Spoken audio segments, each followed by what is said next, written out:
Hello दोस्तों, आज मैं आपके सामने में मानवाधिकार, भारत में मानवाधिकार का मूल्यांकन प्रस्तुत कर रहा हूँ, क्योंकि इसके पहले वाले वीडियो में मैंने मानवाधिकार के बारे में बताया था, डिटेल में बताया था और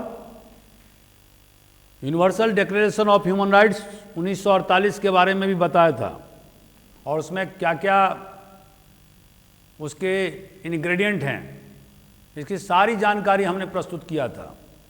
आज का हमारा जो टॉपिक है, और विशेष रूप से एक स्टूडेंट्स के अनुरोध पर, और वो ये है कि भारत में मानवाधिकार की स्थिति क्या है, what is the status of human rights in India and what are the problems that human rights are facing in Indian society. तो क्या क्या प्रॉब्लम्स हैं और समग्र मूल्यांकन क्या है, इसके बारे में हम विस्तृत आज व्याख्या प्रस्तुत करेंगे। मुझे उम्मीद है कि आपको ये हमारा एनालिसिस अच्छा लगेगा, because I have been a police officer for 32 years. तो मुझे अन्य लोगों से ज़्यादा जानकारी है। मैं पुलिस का पक्ष भी रखूँगा और मैं फिर आम जनता का भी पक्ष रखूँगा। तो दोस्तों, जैसा कि आप जानते हैं कि पुलिस जो है वो समाज का प्रहरी है, उसे सोशल सिक्योरिटी का दायित्व सौंपा गया है और इंडिविजुअल्स के भी अपने राइट हैं। और ह्यूमन राइट्स क्या है, जो मानवाधिकार है वो प्रत्येक इंडिविजुअल्स के राइट हैं, जैसे right to privacy, right against illegal detention, या right to equality, right to freedom, right to own property, right to movement, right to have to practice religious profession according to one's wishes। ये सारे चीज़ क्या हैं, ये सभी individual rights हैं और इसी इंडिविजुअल राइट्स को ह्यूमन राइट्स व्यापक दृष्टिकोण में बताया गया है कि दोज राइट्स जो ह्यूमन बीइंग होने के नाते हमें वो राइट्स प्राप्त हैं, that can be also called natural rights, प्राकृतिक अधिकार। तो दोस्तों, अब एक बात यह है कि पुलिस का काम सोशल सिक्योरिटी को प्रदान करना है, समाज में अमन चैन की व्यवस्था करना है, लॉ एंड ऑर्डर को मेंटेन करना है, क्राइम एंड क्रिमिनलिटी को कंट्रोल करना है, क्योंकि उसे दायित्व सौंपा गया है। और दूसरे तरफ प्रत्येक व्यक्ति को ह्यूमन राइट्स प्राप्त हैं। अब दोनों में तालमेल होना बहुत जरूरी है और इसी तालमेल के आधार पर यह तय होगा कि किस देश में ह्यूमन राइट्स की स्थिति क्या है। तो आज जो हमारा टॉपिक है वो है status of human rights in India. अब इसके बारे में हम विस्तृत रूप से आपको बताएंगे और उसका समग्र मूल्यांकन करेंगे। हम ये भी बताएंगे कि पुलिस को क्या क्या प्रॉब्लम झेलना पड़ता है। हम ये भी बताएंगे कि हिंदुस्तान में लोगों की मनोदशा क्या है और पुलिस को किस किस समस्याओं से जूझना पड़ता है। तो दोस्तों, अब जो हमारा जो कैटेगरी है वो मैंने उसको करीब 10 इंग्रेडिएंट लिए हैं। 10 इंग्रेडिएंट क्या क्या है कि आर्बिट्री डिप्राइवेशन ऑफ लाइफ, किसी व्यक्ति का जबरदस्ती उसका जीवन ले लेना, उसको मार देना। दूसरा, टॉर्चर, परेशान करना, प्रताड़ित करना। तीसरा, जो हमारे जो जेलों की जो स्थिति है वो बहुत ही ज़्यादा कमज़ोर स्थिति है, अधिकांश जेल रहने लायक नहीं है। चौथा, निरंकुशता से या मनमानी तौर पर किसी व्यक्ति को गिरफ्तार कर लेना, आर्बिट्रेरी अरेस्ट जिसको कहेंगे। और डिनायल ऑफ फेयर ट्रायल, जो विचारण का, जो पब्लिक ट्रायल का, जो विचारण का जो हमें मौलिक अधिकार प्राप्त है, उसे इनकार करना। इसके अलावा जो समाज में विभिन्न प्रकार के जो कन्फ्लिक्ट होते हैं, जो संघर्ष पैदा होते हैं, वर्ग संघर्ष होते हैं, उसका भी गलत इस्तेमाल करना, और इसके अलावा फ्रीडम ऑफ एक्सप्रेशन, जो हमें बोलने का, अपनी भावना को व्यक्त करने का अधिकार प्राप्त है, या प्रेस को आज़ादी है, उसी आर्टिकल 19 में, हिंदुस्तान के आर्टिकल 19 में प्रेस के अधिकार भी शामिल हैं, तो उसका भी सही ढंग से उस अधिकार का उपयोग नहीं होने देना। और इसके अलावा जो दलितों, आदिवासियों, कमज़ोर वर्गों के खिलाफ जो हिंसा होती है उसके बारे में हम बताएंगे।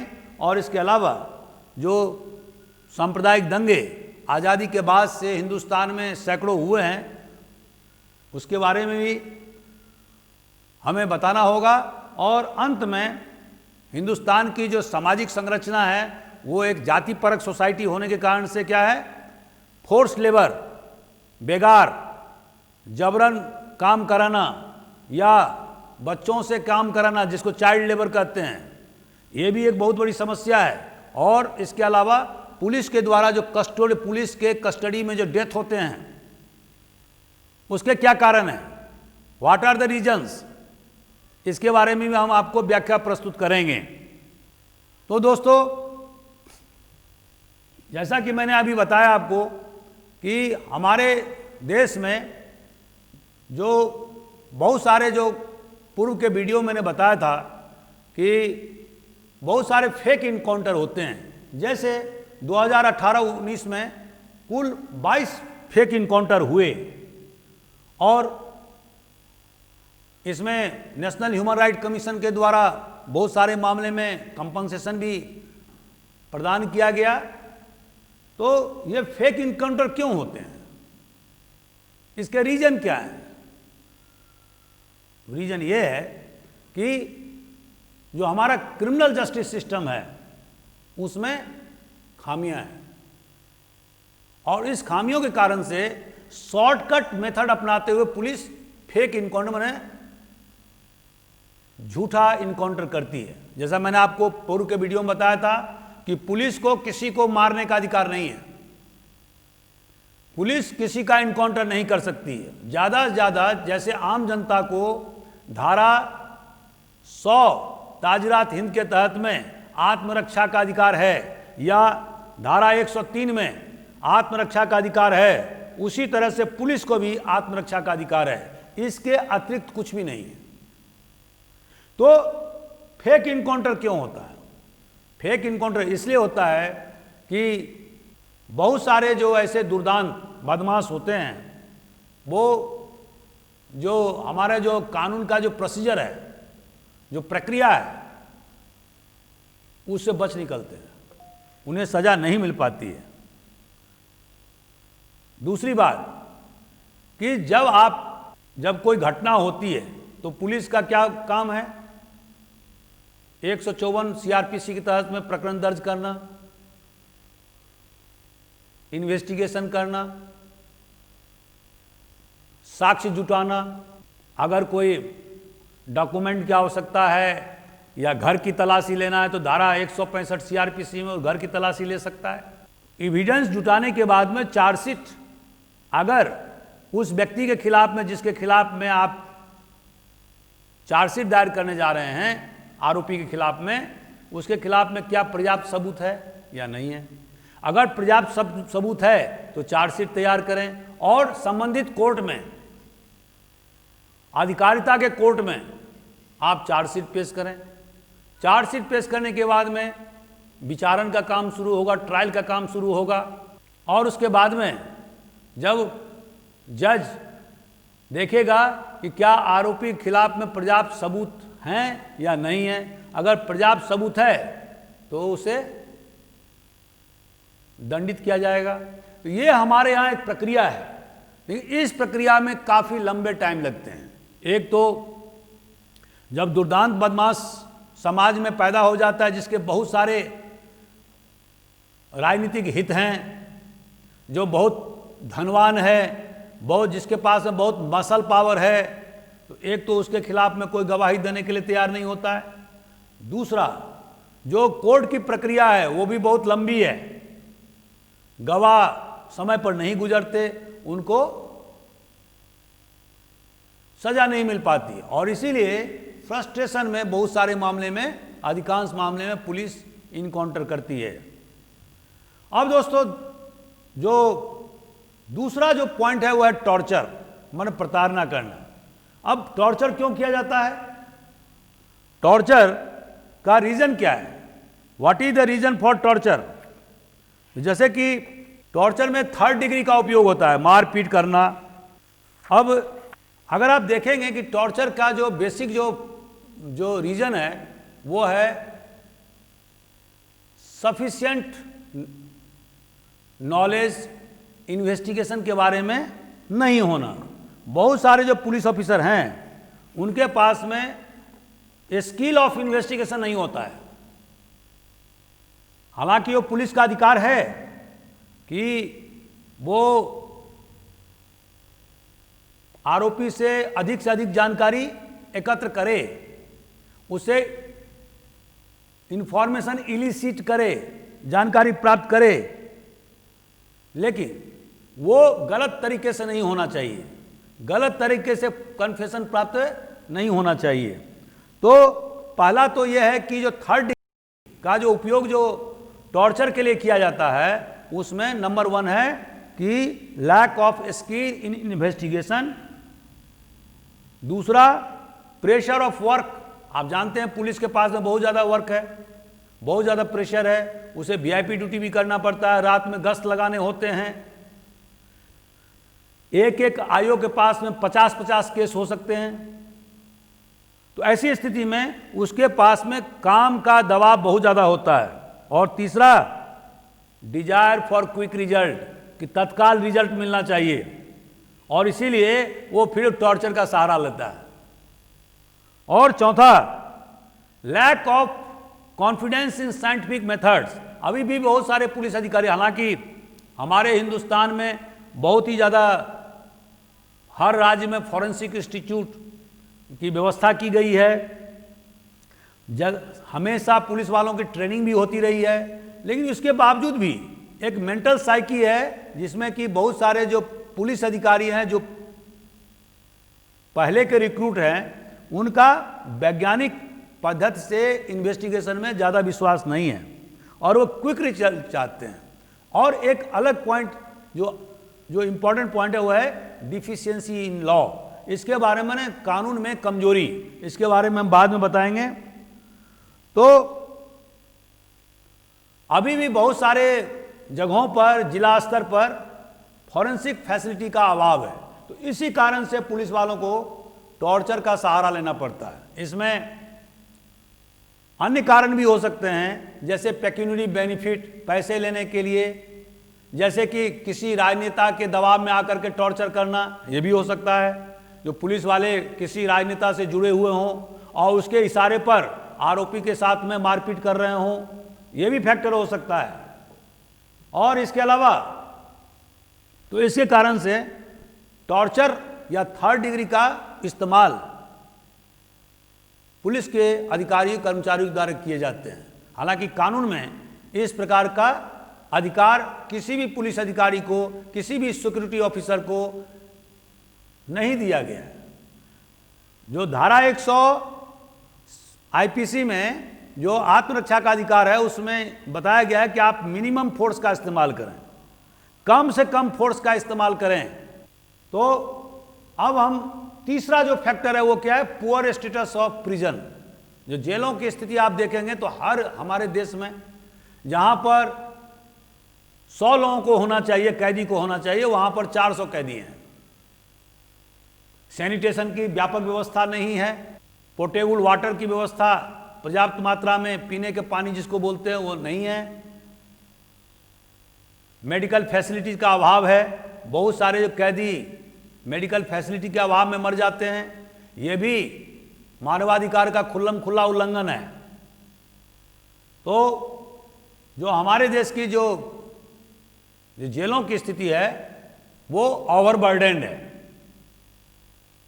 और उसमें जो मूलभूत आवश्यकताएं की पूर्ति होना चाहिए वो नहीं है।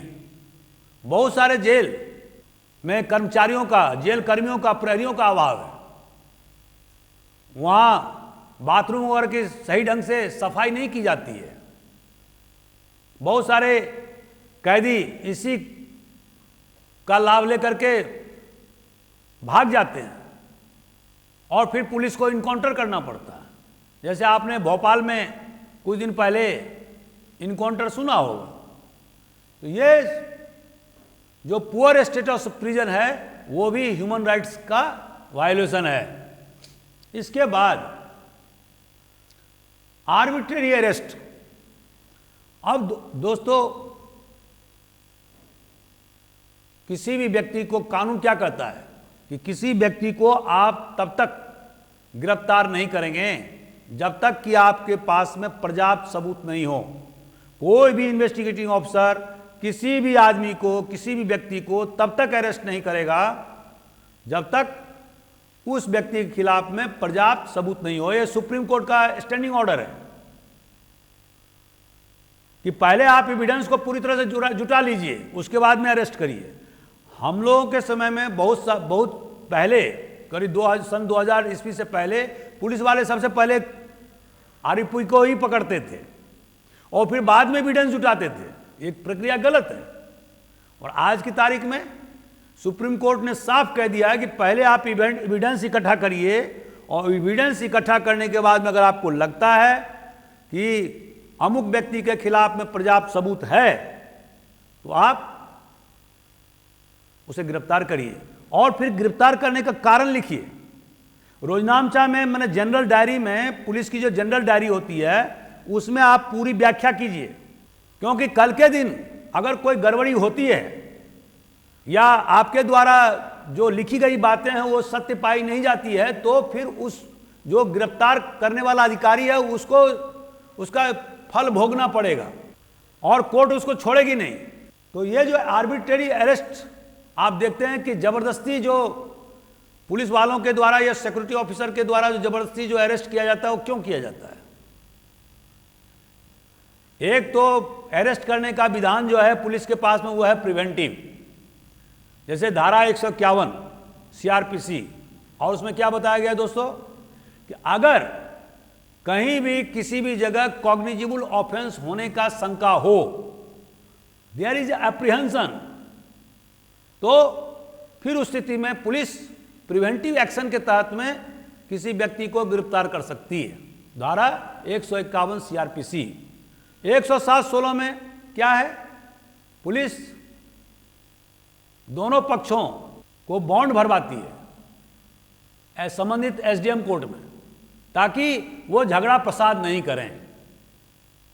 और इसी तरह से एक धारा 110 में जो हैबिचुअल ऑफेंडर है उसके खिलाफ में भी प्रिवेंटिव एक्शन की जा सकती है। धारा 109 में प्रावधान है कि अगर कोई व्यक्ति अपना नाम पता बताने से इनकार करता है तो उसके खिलाफ भी प्रिवेंटिव एक्शन की जा सकती है। तो सीआरपीसी में बहुत सारे जो धारा हैं वो प्रिवेंटिव एक्शन है। प्रिवेंटिव एक्शन का मतलब क्या होता है? ताकि एक्चुअल अकरेंस ऑफ क्राइम नहीं हो पाए।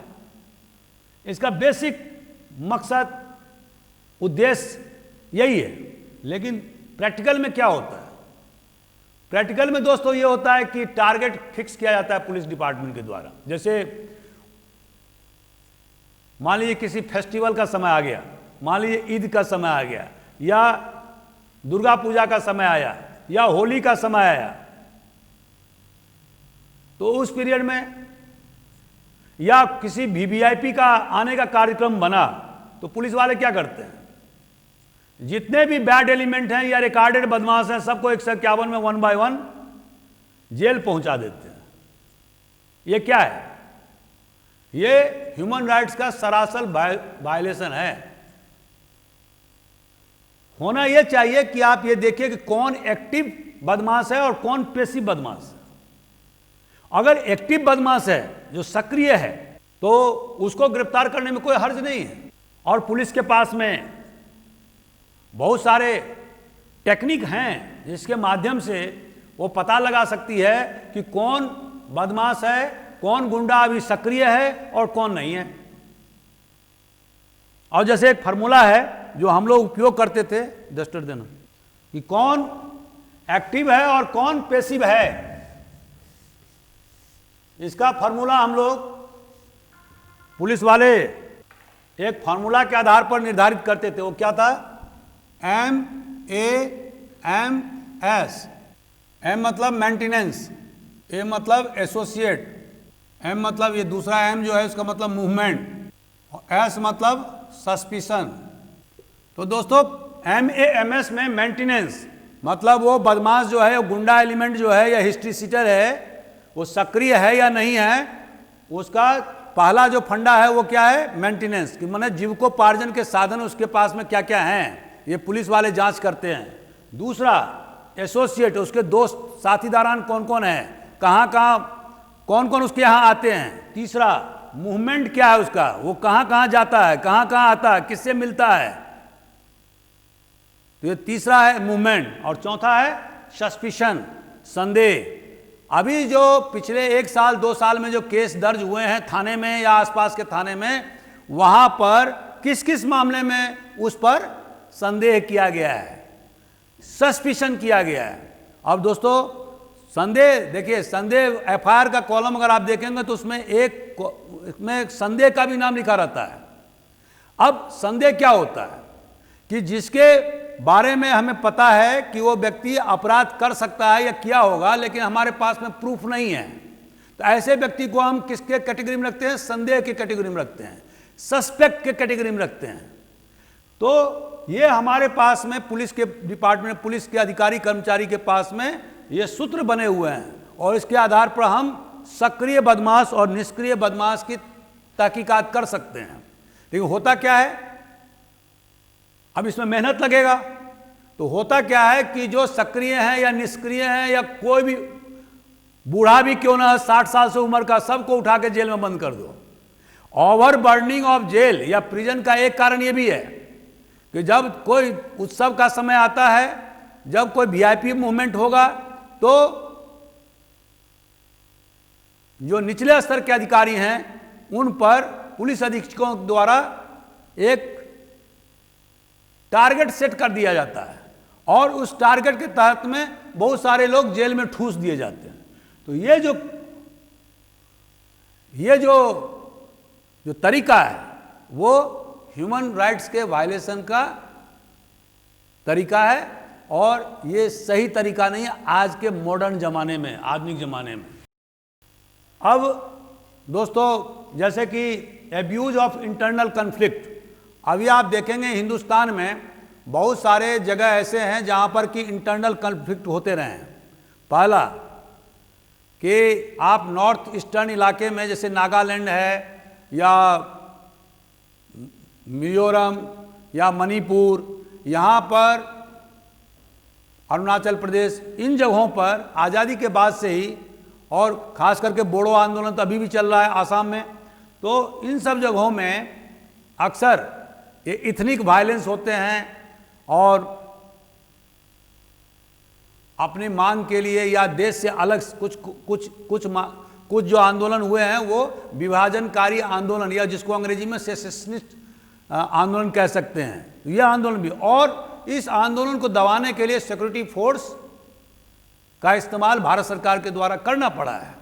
अब सिक्योरिटी फोर्स का अगर आप देखेंगे या जम्मू कश्मीर आप देख लें, तो अगर उनके रिकॉर्ड देखें तो आपको पता चलेगा कि बहुत सारे मामले ऐसे हुए हैं जहां पर कि सिक्योरिटी फोर्स ने अपने जो पावर हैं उसको एक्सीड कर दिया है, अत्यधिक उसका इस्तेमाल किया है।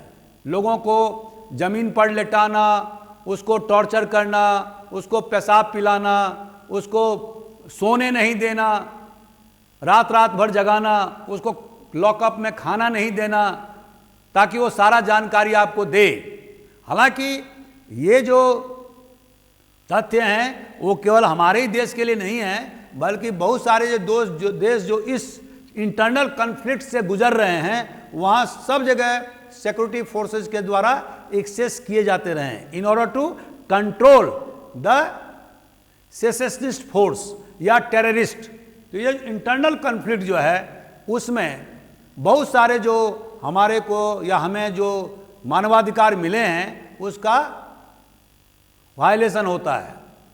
और ये इस बात से इनकार नहीं किया जा सकता है कि हमारे देश में भी नॉर्थ ईस्टर्न फ्रंटियर पर, जम्मू कश्मीर में और जहाँ जहाँ जो छोटा नागपुर एरिया या अंग्रेज़ों के ज़माने में काफ़ी विद्रोह हुए, तो वहाँ उन्हें सख्ती से दबाया गया और वहाँ पर ह्यूमन राइट्स वायलेशन समय समय पर होते रहे हैं। एक और जो इम्पॉर्टेंट इसके जो अवयव हैं वो है freedom of expression oblique press. दोस्तों, जैसा कि आप जानते हैं कि आर्टिकल 19 में भारत के संविधान में क्या लिखा हुआ है? Freedom of expression and speech and expression, हमको बोलने की आज़ादी दी गई है, हमें एक जगह से दूसरे जगह जाने की आज़ादी दी गई है, हमें अपना व्यवसाय चुनने की आज़ादी दी गई है। तो ये सारे चीज़ें, सभी मौलिक अधिकार आर्टिकल 19 के तहत में दी गई है और इसी अधिकार के तहत में फ्रीडम ऑफ प्रेस भी शामिल है। हालांकि अमेरिका के कॉन्स्टिट्यूशन में तो फ्रीडम ऑफ प्रेस को साफ तौर पर लिखा गया है, लेकिन हमारे देश में फ्रीडम ऑफ प्रेस आर्टिकल 19 में ही निहित है। और हम क्या देखते हैं कि 2019 में 6 जर्नलिस्ट, पत्रकार मारे गए हैं। इसी तरह से हम क्या देखते हैं कि बहुत सारे चैनल जो गवर्नमेंट को क्रिटिसाइज करते हैं या विरोध करते हैं, हेलो आप म्यूट करिए, माहिर म्यूट करिए। आप देखते हैं कि बहुत सारे जो न्यूज़ चैनल हैं वो जो अभी जो कुछ जो NGOs हैं उनका कहना ये है कि उन पर विभिन्न प्रकार के सरकारी दबाव लगाए जाते हैं ताकि वो एंटी गवर्नमेंट स्टांस नहीं ले पाएं। तो फ्रीडम ऑफ प्रेस का रहना जरूरी है और हम लोग देख चुके हैं इमरजेंसी के ज़माने में किस तरह से प्रेस को मजल्ड किया गया था, उनमें उन पर अनेक प्रकार के सेंसरशिप लगाए गए थे। तो एक स्वस्थ डेमोक्रेसी में आज़ाद प्रेस का होना बहुत ज़रूरी है। तो वहाँ पर भी हम अगर इंटरनेशनल पैमाने से अगर हम देखेंगे तो हमारे देश में प्रेस की जो हालत है वो अन्य देशों की अपेक्षाकृत बेहतर नहीं है। अब मैं तो कहता हूँ कि पाकिस्तान से भी बेहतर नहीं है। अगर आप पाकिस्तान के चैनल को देखेंगे और इंडिया के चैनल को देखेंगे तो आपको समझ में आ जाएगा। पाकिस्तान में तो खुल्लम खुल्ला लोग इमरान खान और सरकार के खिलाफ में वहाँ पर बोलते हैं और आप चैनल खोल के देख लीजिए। तो इसके बाद जो अन्य जो इम्पोर्टेंट जो अवयव है वो है वायलेंस अगेंस्ट दलित। अब देखेंगे, अगर आप अभी मैंने उस दिन बताया था कि बहुत सारे दलित लिंचिंग के शिकार हुए, बहुत सारे दलित महिलाएं रेप के शिकार हुई हैं। अभी आपने यूपी में और अन्य जगहों में देखा होगा और हमेशा होती रहते हैं। तो इस फ्रंट पर हमारा जो परफॉर्मेंस है वो बहुत कमज़ोर है, इसमें सुधार की ज़रूरत है। तो दलित और इसके अलावा मैनुअल स्कैवेंजिंग, जो ह्यूमन एक्सक्रीटा को या लैट्रिन को जो उठाने का जो है, हालांकि गवर्नमेंट ने बैन किया हुआ है, फिर भी आप क्या देखते हैं कि अभी भी धड़ल्ले से चल रहा है और ये मानवाधिकार के लिए गलत है। आज की तारीख में मैनुअल स्कैवेंजिंग नहीं होना चाहिए। इसके अतिरिक्त हमारा देश अभी भी बॉन्डेड लेबर या बंधुआ मजदूर की समस्या से ग्रसित है। बहुत सारे जमींदार जो गांव के कुलक हैं उन लोगों ने बंधुआ मजदूर रखा था। अभी भी 17-18 में करीब 2000 बंधुआ मजदूरों को मुक्त किया गया था। और इसके अलावा हम क्या देखते हैं कि बहुत सारे जो गरीब तबके के लोग हैं, जो दलित हैं, आदिवासी हैं, वो मैलनरिस्ट, कुपोषण के शिकार हैं। अब अगर डिग्निफाइड लाइफ जीना है, जो कि ह्यूमन राइट्स का, जो डिक्लेरेशन ऑफ ह्यूमन राइट्स का जो इम्पोर्टेंट जो अवयव है, जो मैंने कहा था उस दिन, तो डिग्निफाइड लाइफ क्या होता है? जब आपके पास में खाने का रोटी हो, अच्छा भोजन मिले, पहनने के लिए कपड़ा हो, रहने के लिए मकान हो, बच्चों को तालीम देने के लिए शिक्षा की व्यवस्था हो और बीमारी से जूझने के लिए अच्छे हॉस्पिटल की व्यवस्था हो ताकि बीमार पड़ने पर आपका इलाज हो। हो सके। तो ये 5 जो महत्वपूर्ण जो कंडीशन है to lead a dignified life, इसमें हम क्या देखते हैं कि बहुत सारे जो दलित, आदिवासी और बैकवर्ड क्लासेस के जो सदस्य हैं, महिलाएं, हिंदुस्तान में कम से कम 30 से 40% महिलाएं, चाहे वो किसी भी वर्ण का क्यों नहीं हो, वो एनीमिया से ग्रसित हैं। एनीमिया मतलब खून की कमी से। तो खून की कमी से ग्रसित कौन होगा? जिसको कि भोजन सही ढंग से नहीं मिलेगा, बैलेंस डाइट नहीं मिलेगा, और यदि बैलेंस डाइट नहीं मिलेगा तो वो एनीमिया से ग्रसित होगा। और हमारे देश में खास करके महिलाओं के साथ में, उनके साथ में सबसे बड़ी समस्या है। तो ये मेल नरिशमेंट या कुपोषण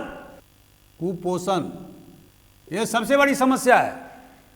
इसको भी दूर करने की आवश्यकता है, क्योंकि इससे हमारे जो मानवाधिकार, जो हमें ह्यूमन राइट्स प्राप्त हैं, उसका उल्लंघन होता है, वायलेशन होता है।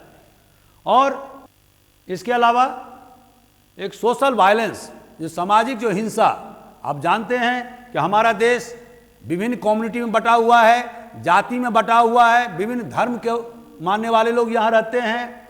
तो अभी जो 2018-19 में हम क्या देखें, 2018-19 में 73 इंसिडेंट हुए हैं कम्युनल वायलेंस के, 703 इंसिडेंट जो हुए हैं वो सांप्रदायिक हिंसा के हुए हैं, जिसमें कि 86 व्यक्ति की हत्या हो गई है और 2321 व्यक्ति घायल हुए हैं। इसी तरह से शेड्यूल कास्ट अनुसूचित जाति के खिलाफ में 672 मामले, उनके भेदभाव से संबंधित मामले पाए गए। और इसी के तहत में जो 79 केस हैं वो माइनॉरिटीज, जो अल्पसंख्यक समुदाय के लोग हैं, उनके खिलाफ में प्रकरण दर्ज हुए। तो इस तरह से हम क्या देखते हैं कि अभी भी जो हमारा देश, जो संविधान ये चाहता है कि समतामूलक समाज हो, उसमें अभी भी बहुत कमी है, बहुत आगे उसमें काम करने की जरूरत है। और तभी जो मानवाधिकार है उसके उल्लंघन को रोका जा सकता है और एक बेहतर समाज की स्थापना की जा सकती है। और इसी तरह से हमने देखा है कि जो बहुत सारे जो, हालांकि संविधान के आर्टिकल 23 में, 24 में बंधुआ मजदूरी व्यवस्था, बेगार प्रथा या बालाश्रम व्यवस्था, ये पूरी तरह से मनाही किया हुआ है, प्रोविजन है। लेकिन फिर भी हम क्या देखते हैं, और चाइल्ड लेबर, जो बाल श्रम है, उसको भी पूरी तरह से मनाही है। लेकिन हम क्या देखते हैं कि अभी भी बहुत सारे बच्चे, 14 साल से कम उम्र के बच्चे हिंदुस्तान के विभिन्न गांवों में अभी भी काम करते पाए जाएंगे। हालांकि उसमें बहुत ज़्यादा कमी आई है। और जो बंधुआ मजदूर या बालात श्रम करने का जो व्यवस्था है वो आज भी प्रचलन में है। हमने खुद ऐसे मामले, केस दर्ज किए हैं। और 2018-19 में हमने क्या देखा है, करीब 2000 से ज़्यादा बंधुआ मजदूरों को मुक्ति दिलाई गई। तो हालांकि इसके इंटेंसिटी में कमी आती जा रही है, लेकिन फिर भी ये सब जो समस्याएं हैं अभी भी हिंदुस्तानी समाज से समाप्त नहीं हुआ है। तो इस फ्रंट पर हमें काम करने की जरूरत है। अब दोस्तों, जैसे कि मैंने कहा कि पुलिस जो है वो समाज का प्रहरी है। तो अब क्या होता है कि पुलिस को सोशल सिक्योरिटी को देखना होता है और हर एक व्यक्ति को इंडिविजुअल राइट्स या ह्यूमन राइट्स मिले हुए हैं, नेचुरल राइट्स मिले हुए हैं। अब दोनों में सामंजस्य की जरूरत है। तो अब सबसे ज़्यादा जो वायलेंस की शिकायतें होती हैं वो कहाँ होती हैं? पुलिस के द्वारा। अब पुलिस में भी प्रकार के पुलिस के द्वारा वायलेंस, ह्यूमन राइट्स का वायलेशन किया जाता है। पहला कस्टोडियल डेथ, इसकी व्याख्या करेंगे। दूसरा टॉर्चर, तीसरा टॉर्चर ड्यूरिंग इन्वेस्टिगेशन, तीसरा statistical increase in preventive measures. ये 3 इंपॉर्टेंट जो है फैक्टर है वो पुलिस की ब्रुटैलिटी या पुलिस के ह्यूमन राइट्स वायलेशन के सबसे ज़्यादा मामले इसी में दर्ज होते हैं। अब दोस्तों जैसे कस्टोडियल डेथ के बारे में हम थोड़ा सा व्याख्या प्रस्तुत कर देंगे।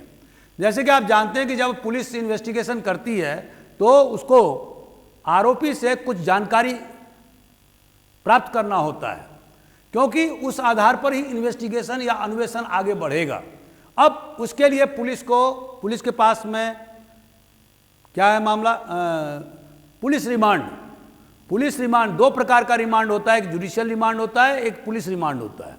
पुलिस रिमांड में जो आईओ है वो संबंधित कोर्ट को एप्लीकेशन देता है कि हमें इस व्यक्ति के रिमांड की आवश्यकता है, कस्टडी की आवश्यकता है, ताकि हम उससे पूछताछ कर सकें। अमूमन पुलिस रिमांड 14 दिन तक दिया जा सकता है, टुकड़ों में दिया जा सकता है, 7 दिन का या 3 दिन ऐसे करके। और दूसरा जो रिमांड होता है वो होता है जुडिशियल रिमांड, जिसको कि जुडिशियल रिमांड में क्या होता है कि जो मजिस्ट्रेट है वो संबंधित आरोपी को जेल में भेज देता है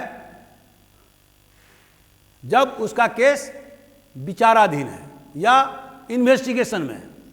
तो सबसे ज़्यादा जो प्रॉब्लम होता है वो कहाँ होता है, पुलिस रिमांड में। अब पुलिस रिमांड में आप देखेंगे कि बहुत सारे आरोपियों के साथ में मारपीट की घटना प्रकाशित हुई है, तो इसके कारण से उसमें ऐसे मामले में कस्टोडियल डेथ या पुलिस के हिरासत में जिसको मृत्यु बोलते हैं वो होती है। तो पहला तो ये फैक्टर है। दूसरा है टॉर्चर। अब इसी से मिलता जुलता दूसरा कारण है, दूसरा है टॉर्चर या प्रताड़ना या परेशान करना। ये क्यों होता है दोस्तों? इसीलिए कि पुलिस को जब किसी को बुलाती है तो उसको पूछताछ करने का अधिकार है, और जैसे मैंने अभी बताया कि क्विक रिजल्ट और समय के अभाव के कारण से पुलिस ये चाहती है कि जल्दी से जल्दी जो है इस केस को निपटारा किया जाए, और इसमें वो 3rd डिग्री का सहारा लेती है। तो ऐसे मामले में टॉर्चर की घटनाएं बहुत ज़्यादा बढ़ती हैं, और इसमें कभी कभी ये होता है कि उस व्यक्ति की मौत भी हो सकती है या वो गंभीर रूप से घायल भी हो सकता है।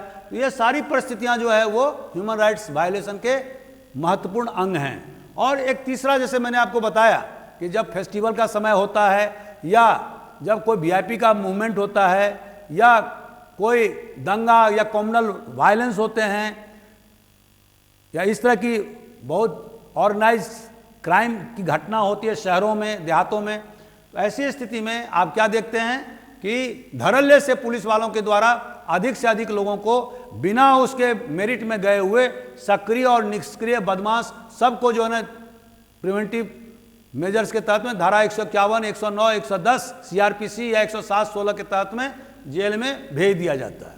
तो ये भी जो है वो ह्यूमन राइट्स का वायलेशन है।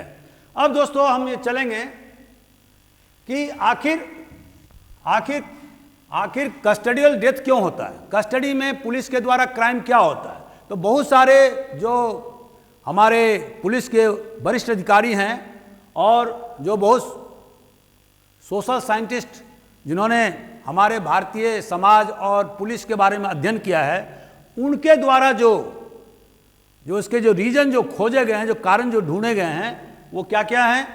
पहला है tremendous pressure on the police to detect crime. अब जैसा कि आप जानते हैं कि जब कोई घटना होती है तो सबसे ज़्यादा प्रेशर किस पर होता है, पुलिस पर होता है। अगर घटना किसी महत्वपूर्ण व्यक्ति के साथ हो गई है तो प्रेशर और ज़्यादा हो जाता है। अब हिंदुस्तान में स्थिति यह है कि क्राइम होना, देखिए क्राइम अगर किसी व्यक्ति विशेष के साथ में होता है तो उसका महत्व बहुत ज़्यादा, उसका प्रेशर बहुत ज़्यादा हो जाता है। एक आम आदमी के साथ में अगर क्राइम होता है तो समाज उतना ज़्यादा उसको सीरियसली नहीं लेती है, क्योंकि नॉर्मल रोज़मर्रा का घटना मानती है। लेकिन अगर किसी वीवीआईपी की मौत हो जाए, उसकी हत्या हो जाए, किसी पावरफुल आदमी के बच्चे की हत्या हो जाए, तो उसमें पॉलिटिशियंस और जो समाज के जो बहुत सारे प्रतिष्ठित व्यक्ति हो, सारे लोग पुलिस पर दबाव बनाते हैं और वो समाज के लोग चाहते हैं कि जल्दी से जल्दी इसमें आरोपी की गिरफ्तारी हो, इसमें क्विक रिजल्ट हो, और अगर वो ब्लाइंड मर्डर है, माना अंधा कत्ल है, तो आरोपियों को शीघ्र से शीघ्र पकड़ा जाए। और एक बात और भी है, हिंदुस्तान की जनता यह समझती है कि पुलिस के पास में टैलिस्मैन है, मतलब जादू है, और पुलिस सबके बारे में सब कुछ जानती है, और पुलिस चाहे तो हर व्यक्ति को कोई भी हत्यारा बच नहीं सकता है। ये दोस्तों ये जो धारणा है वो पूरी तरह से गलत है। पुलिस के बारे ये डिपेंड करता है कि उस पुलिस अधिकारी ने कितना रिकॉर्ड का अध्ययन किया है, उसको उस एरिया पर कितनी पकड़ है, उससे निर्धारित होगा कि उसकी इफिशिएंसी इन्वेस्टिगेशन के मामले में क्या है। तो ये कहना कि पुलिस वालों को सब कुछ जानकारी है, गलत है। और ये जो प्रेशर जो होता है, बिल्डअप जो होता है, वो सबसे ज़्यादा बिल्डअप कहाँ होता है? सबऑर्डिनेट स्टाफ पर। जो अधीनस्थ जो अधिकारी पुलिस अधिकारी होते हैं उन पर बहुत ज़्यादा दबाव होता है, उन्हें खतरा रहता है कहीं मेरा ट्रांसफ़र ना हो जाए, कहीं मुझे सस्पेंड ना कर दिया जाए पुलिस अधीक्षक के द्वारा। तो वो इस फ्रस्ट्रेशन में मारपीट का सहारा लेते हैं और इसी के कारण से कस्टोडियल डेथ होता है। और एक प्रॉब्लम और भी है, जो हमारे देश में जो लीगल जो लेकुना है वो ज़बरदस्त है। जैसे आपने देखा होगा एविडेंस एक्ट में 24, 25, 26 एविडेंस एक्ट है, उसमें आप क्या पाते हैं कि पुलिस के द्वारा लिए गए बयान का कोई वैल्यू नहीं है। माने statement given by accused before A police officer is not admissible in the court. तो इससे क्या हुआ? इससे ये हुआ है कि बाद में कोर्ट में बयान को बदल दो, बयान को घुमा दो, पैसे लेकर के चेंज कर दो। तो धारा 161, 162, 164 और एविडेंस एक्ट, सीआरपीसी और एविडेंस 25, 26 एविडेंस एक्ट, ये सारे जो एक्ट हैं वो पुलिस के पावर को कमजोर करते हैं, कम करते हैं। और इसी कारण से क्रिमिनल्स जो हार्डकोर क्रिमिनल हैं उनको पकड़ने में, उनको सजा दिलाने में पुलिस वाले सक्षम नहीं हो पाते हैं और वो इसीलिए वायलेंस का सहारा लेते हैं। इसके बाद और क्या हम देखते हैं कि बहुत सारे मामले में आप देखेंगे कोर्ट का रवैया बड़ा ही विचित्र होता है। आप किसी के अगर बेल लेना चाहते हैं आरोपी का तो मुश्किल से 2 दिन का बेल देगा, 1 दिन का बेल देगा। अब सवाल है कि जब हमको जानकारी इकट्ठा करना है तो 2 दिन में 1 दिन में क्या हो जाएगा, और सफिशिएंट टाइम नहीं मिलता है। और इसी कारण से पुलिस वाले क्या करते हैं, बहुत सारे क्रिमिनल को अनऑथराइज्ड डिटेंशन में रखते हैं। जानकारी नहीं होती है, रोजनामचा में कोई एंट्री नहीं होता कि कौन आदमी को हमने हिरासत में लिया हुआ है, क्योंकि हम ऑन रिकॉर्ड अगर कर देंगे तो उस स्थिति में क्या होगा कि हमें मजिस्ट्रेट से रिमांड लेना होगा अगर हमको थाना में रखना है। और मजिस्ट्रेट रिमांड कितने दिन का दे रहा है? 2 दिन का, 3 दिन का दे रहा है। ऐसे में तो हम उससे पूरी जानकारी प्राप्त नहीं कर सकते और इसीलिए पुलिस वाले क्या करते हैं, अनऑथराइज्ड डिटेंशन में क्रिमिनल्स को रखते हैं। और ये भी जो है वो अनऑथराइज्ड, अनधिकृत परिरोध हिंदी में कहेंगे इसको, ये भी ह्यूमन राइट्स का वायोलेशन है। क्योंकि आपको भारतीय संविधान के आर्टिकल 22 में हमने बताया था कि किसी भी व्यक्ति को इलीगल डिटेंशन में नहीं रखा जाएगा। और धारा 21 में क्या कहा गया था कि लाइफ एंड लिबर्टी जो है except procedure established by law, इसके अतिरिक्त लाइफ और लिबर्टी माने जिंदगी और स्वतंत्रता, ये दोनों को अक्षुण्ण रखने का काम धारा 21 के द्वारा किया गया। लेकिन यहाँ क्या हो रहा है, अगर आप किसी को इलीगल डिटेंशन में या अनऑथराइज्ड डिटेंशन में रख रहे हैं तो इसका मतलब आप क्या कर रहे हैं, आप धारा 21 का, भारतीय संविधान के धारा 21 का और धारा 22 का सरेआम उल्लंघन कर रहे हैं। और इसी तरह से जो डिक्लेरेशन ऑफ ह्यूमन राइट्स 1948 में जो परिरोध को, इलीगल डिटेंशन की मनाही की गई है, उसका भी आप उल्लंघन कर रहे हैं। तो इस तरह से ये सरासर ह्यूमन राइट्स का, मानवाधिकार का उल्लंघन है। और हमारे देश में ये धड़ल्ले से होता है, खास करके पुलिस थानों में। तो इस पर भी लगाम लगाने की जरूरत है। और इसके अलावा जो हम देखते हैं कस्टोडियल क्राइम, जो पुलिस के हाथों जो क्राइम होता है उसमें एक फैक्टर जो है वीवीआईपी ड्यूटीज़। आप दोस्तों जानते हैं कि पुलिस पर काम का प्रेशर बहुत ज़्यादा रहता है। कभी कभी वीआईपी ड्यूटी होने से, या अक्सर ही वीआईपी ड्यूटी होता है अगर बड़े बड़े शहरों में तो उसमें क्या होता है, जो एक कैलकुलेशन किया गया है कि पुलिस के पास में इन्वेस्टिगेशन के लिए मात्र 37% समय होते हैं। तो ऐसे में इसका रिजल्ट क्या होता है, और उसे इन्वेस्टिगेशन भी करना होता है, रिजल्ट भी देना होता है, पुलिस अधीक्षक के सामने में अपने परफॉर्मेंस को प्रस्तुत करना होता है। तो ऐसी स्थिति में वो क्या करता है, मारपीट का सहारा लेता है, क्विक रिजल्ट चाहता है, ताकि उसके कैरियर पर बट्टा नहीं लगे, उसका ट्रांसफर नहीं हो जाए on the basis of non performance of his duties. और एक और जो इंपॉर्टेंट फैक्टर है वो है ऑक्यूपेशनल सॉलिडेरिटीज। अब दोस्तों इसके बारे में बाद में बात करेंगे। और लास्ट में जो है, जो पुलिस के द्वारा जो मानवाधिकार का, जो एक्यूज के मानवाधिकार का जो उल्लंघन किया जाता है, उसके पीछे रीजन है व्यक्तिगत दुश्मनी। हिंदुस्तान में हर आदमी दूसरे का दुश्मन है, ईर्ष्यावश, द्वेषवश। तो आप देखेंगे तो, और जाति परक समाज है, एक समाज दूसरे समाज अंदर ही अंदर दुश्मनी रखता है। और अगर एक्यूज्ड किसी दूसरे समाज का है और आयोग किसी दूसरे समाज का है तो और उसकी एनिमिटी और ज़्यादा है। और इसके अलावा यहाँ पर देश में राजनीतिक कंसिडरेशन, पॉलिटिकल कंसिडरेशन भी बहुत ज़्यादा है। बहुत सारे पुलिस वाले पर्टिकुलर नेताओं के साथ जुड़े हुए हैं और उनके इशारे पर भी थाने में काम करते हैं। तो ऐसी स्थिति में क्या होता है, वो अपने विवेक को खत्म कर देते हैं और राजनेताओं के इशारे पर काम करते हैं। तो दोस्तों इससे क्या होता है, ह्यूमन राइट्स का वायलेशन होता है। और इसके अलावा लास्ट में जो सबसे इंपॉर्टेंट जो फैक्टर है वो है ऑक्यूपेशनल सॉलिडेरिटी। आपने गांव देहात में, शहरों में सुना होगा कि पुलिस वाले से मुंह मत लगो, पुलिस वाले से दोस्ती भी ठीक नहीं है और दुश्मनी भी ठीक नहीं है। खास करके हिंदुस्तान के परिप्रेक्ष्य में बात कर रहा हूँ। ऐसा क्यों लोग बोलते हैं, इसके पीछे एक रीजन है।